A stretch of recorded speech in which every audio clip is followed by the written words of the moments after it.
সালাম দেওয়া সুন্নাত, জবাব দেওয়া ওয়াজিব। একবার ওয়াজিবের খেলাফ হলে তাকে কমসে কম ৭,৭০০ বছর জাহান্নাম কাটতে হবে। আর আমরা তো মানুষকে এখন বর্তমানে জন্য বেছে বেছে সালাম দিচ্ছি, বেছে বেছে উত্তর দিচ্ছি। কথা বলে ঠিক না বেটি? এটাই হচ্ছে কিয়ামতের আলামত। কথা বলে ঠিক না বেটি? আমরা টেকাওয়ালাদেরকে সালাম দেই, রিক্সা ঠেলাগাড়ি ভ্যান চালকদেরকে সালাম দেই না। কথা বলে ঠিক না বেটি? অথচ তারাই হালাল খায়। ঠিক না বেটি? আর যারা ঘুষের টাকা খায়, ফকরের টাকা খায়, ইতিমের টাকা খায়, টনে টনে গম খায়, আমরা তাদেরকেই ভয়ে সালাম দিচ্ছি, সেলুট জানাচ্ছি। কথা বলে ঠিক না বেটি? এটাই কিয়ামতের আলামত। কথা বলে ঠিক না বেটি?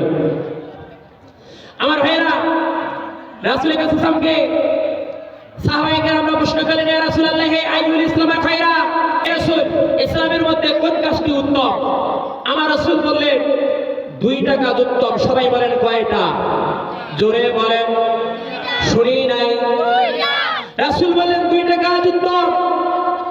আইয়ুল ইসলাম খায়রা? ক্বালা তুঈমুত তুআম ওয়া তাকরাউ আলা সুলামান আরাফতা ওয়া মান লাম তারিফ। রাওয়াহুল বুখারী। আল্লাহু আকবার। আমার বলে সাহাবীরা, ইসলামের মধ্যে 2টা কাজ উত্তম কাজ। এক হলো মানুষকে সালাম দেওয়া, 2 হলো মানুষকে খাদ্য দেওয়া। জোরে জোরে বলেন না সুবহানাল্লাহ। এক হলো মানুষকে কি দেওয়া? সালাম দেওয়া। 2 হলো মানুষকে খাদ্য দেওয়া। তাই আমরা যেন এই 2টি প্রচলন যেন আমরা করতে পারি।